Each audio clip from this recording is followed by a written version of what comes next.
অভিনন্দন এবং প্রণাম সালাম জানিয়ে আমি দুটি কথা রাখতে চাই। আজকে 2024 সালের লোকসভা নির্বাচনের প্রাক্কালে আমরা দাঁড়িয়ে আছি। এটা কোনো বিধানসভা নির্বাচন নয়, গ্রাম পঞ্চায়েত নির্বাচন নয়। আমরা দেখেছি যদি বাংলার মানুষ যদি নরেন্দ্র মোদী দমালরাজকে বিশ্বাস করত তাহলে 2021-এ এই রাজ্য নরেন্দ্র মোদী দমালরাজ দখল করতে পারত। কিন্তু নরেন্দ্র দামোদর দাস মোদী গোটা ভারতবর্ষ ছিন্ন বিচ্ছিন্ন করে গোটা ভারতবর্ষকে রক্তাক্ত করে 2021-এ যখন পশ্চিমবঙ্গে দখল করতে এসেছিল, আমরা সেদিন দাঁড়িয়ে বলেছিলাম পাহাড় থেকে সাগর দিচ্ছে রায়, বাংলা নিজের মেয়েকে চাই, বাংলা তার নিজের মেয়েকে চেয়ে নিয়েছে। আর আজকে যখন গোটা দেশ উত্তাল হয়ে গেছে, গোটা দেশ আজকে উত্তাল, নরেন্দ্র মোদীর মতো ভোগেবাজ, নরেন্দ্র মোদীর মতো বাংলাবাজ, নরেন্দ্র মোদী যে ভারত মাকে টুকরো টুকরো করে বিক্রি করছে, ভারত মায়ের কানের সোনা বিক্রি করছে, রেল বিক্রি করছে, ইলেকট্রনিক বিক্রি করছে, তেল বিক্রি করছে, বিক্রি করতে করতে ভারত মায়ের বস্ত্রটাকে বিক্রি করে দিয়েছে। আমরা এখানে বক্তব্য রাখতে এসেছি, সোনার বাংলায় দাঁড়িয়ে আমরা বলতে চাই, মমতা বন্দ্যোপাধ্যায়ের বিশ্ব বাংলায় দাঁড়িয়ে বলতে চাই, আমরা সিপিএম বিজেপি এবং কংগ্রেসকে গালি দিতে চাই না। কারণ পশ্চিমবঙ্গের মানুষ 2021-এর নির্বাচনে 213টি গোল দিয়ে ওই নরেন্দ্র দামোদর মোদীকে গুজরাট থেকে দিল্লিতে পাঠানো করেছে নরেন্দ্র মোদী।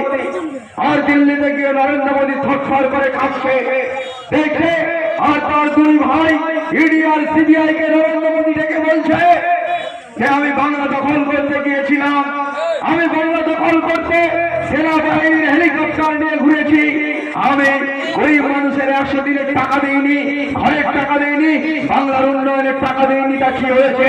8,000 কোটি টাকা খরচ করে আমি এরোপ্লেন তৈরি করেছি 2021-এর শুধু বাংলা দখল করার জন্য। কিন্তু নরেন্দ্র দামোদর দাস মোদী গুজরাট থেকে তার দিল্লিতে ফিরে গিয়ে তার দুই ভাই ইডি আর সিবিআই কে ডেকে বলছে যে আমি যখন সেনাবাহিনীর হেলিকপ্টার নিয়ে দৌড়ালাম, আমি যখন 8,000 কোটি টাকার বিমান নিয়ে বাংলার বুকে উঠছিলাম, আমি বাংলাতে দেখছি আরে বাবা সে তো বিশ্ব বাংলা তৈরি হয়েছে, বিশ্ব সেরা বাংলা তৈরি হয়েছে, প্রতিটি ব্লকে ITI কলেজ তৈরি হয়েছে, প্রতিটি জেলায় মেডিকেল কলেজ তৈরি হয়েছে, বাংলার উন্নয়নে তারা বিশ্বায়ন তৈরি হয়ে গেছে। মমতা বন্দ্যোপাধ্যায়কে মানুষের হৃদয় থেকে আমি নরেন্দ্র মোদী সরাতে পারি নাই। তাহলে এখন কি করতে হবে? নরেন্দ্র মোদী বলছে এখন চক্রান্ত তৈরি করতে হবে, দাঙ্গা বাঁধাতে হবে, হিন্দু মুসলমানের দাঙ্গা বাঁধাতে হবে, চক্রান্ত করতে হবে। তাই আমার যে সমস্ত হিন্দু ভাই ওই নরেন্দ্র মোদীর বিজেপির ঝান্ডা নিয়ে পথে প্রান্তরে আছো, তাদেরকে আমি অনুনয় বিনয় করে বলতে চাই, তাদেরকে আমি প্রশ্ন করে যেতে চাই, নিশ্চয়ই মাইকের আওয়াজ তারা শুনছে, যারা বিজেপির ঝান্ডা লাগাচ্ছে, আমরা তাদেরকে জিজ্ঞাসা করে বলতে চাই যে আমার সোনার বাংলার মায়েদের জন্য, আমার সোনার বাংলার বৌদিদের জন্য, আমার সোনার বাংলার কাকিমাদের জন্য আমার নেত্রী মমতা বন্দ্যোপাধ্যায় লক্ষ্মীর ভান্ডার করে দিয়েছে, তারা 1,000 করে টাকা পায়। গোটা ভারতবর্ষের মানুষ 1,000 টাকা করে পাবে না কেন? গোটা ভারতবর্ষের বৌদিদের কি অবস্থা? তাহলে গোটা দেশ বলছে যে পশ্চিমবঙ্গের মতো একটা ছোট্ট রাজ্য, সেখানে একটা মুখ্যমন্ত্রী যদি জন্ম থেকে মৃত্যু পর্যন্ত মানুষের দায়িত্ব নিতে পারে, তুমি ভারতবর্ষের প্রধানমন্ত্রী, তুমি বলেছিলে আমি চাওয়ালা, আমি ফকির, অথচ তুমি সকালবেলা 5 লক্ষ টাকার মাশরুম খাও, তুমি দুপুরবেলা 1 কোটি টাকার লাঞ্চ খাও, তুমি রাত্রেবেলা 1.5 কোটি টাকার ডিনার খাও, আর ভারতবর্ষের মানুষ কেন ফুটপাতে বসে আছে? নরেন্দ্র মোদী জবাব দিতে হবে। আজকে নরেন্দ্র মোদী থরথর করে কাঁপছে, আর নরেন্দ্র মোদীর ছবি এখন যারা টিভিতে দেখছেন দেখবেন কপালে 48টা ভাঁজ পড়ে গেছে, কারণ সিংহাসন আর নরেন্দ্র মোদীর নেই, নরেন্দ্র মোদী জেনে গেছে। আজকে নির্বাচন হয়েছে পশ্চিমবঙ্গের 8টি আসনে। আজকে একজন বিচারক যে কিনা 56 পশ্চিমবঙ্গের জনগণকে জানার দরকার, 56 বছর বয়সে অভিজিৎ গাঙ্গুলি হাইকোর্টের বিচারক হয়, বয়স কত? 56 বছর বয়স, 56 ইয়ার ওই একজন বিচারকের চাকরি পেয়েছে কার দয়ায়? আর সে যা রায়গুলো দিয়েছে সব সেগুলো খারিজ হয়ে গেছে সুপ্রিম কোর্টে। আর একজন আছে পশ্চিমবঙ্গের ন্যায়ালয়ে বিচারালয়ে হাইকোর্টে বসা, যে বসা শুভেন্দু যদি ধর্ষণ করে, খুন করে, গুন্ডামি করে, ওকে গ্রেফতার করা যাবে না, সেই সইটা করেছিল যে বিচারক বসাক, সেই বিচারক বসাক আজকে আবার ওবিসিকে ক্যান্সেল করেছে।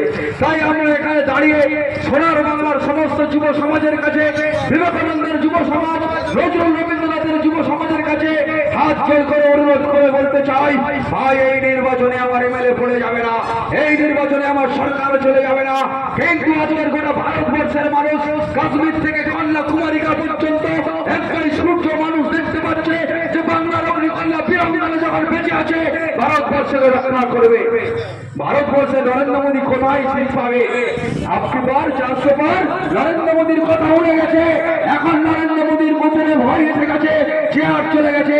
তাই আমরা বলছি আপনি বার নরেন্দ্র মোদী পগার পার, নরেন্দ্র মোদী পগার পার হয়ে গেছে, নরেন্দ্র মোদী আর ক্ষমতায় আসবে না। কোথায় থেকে ক্ষমতায় আসবে? নরেন্দ্র দাস মোদী হরিয়ানায় নরেন্দ্র মোদীকে ঢুকতে দেয়নি। কৃষকরা আন্দোলন করেছিল, কৃষকের আন্দোলনে বিজেপির মন্ত্রীর ছেলে গাড়ি চালিয়ে দিল, রাস্তায় ফেরে পুঁতে দিল, তাই হরিয়ানায় নরেন্দ্র দাস মোদীকে ঢুকতে দেওয়া হয়নি।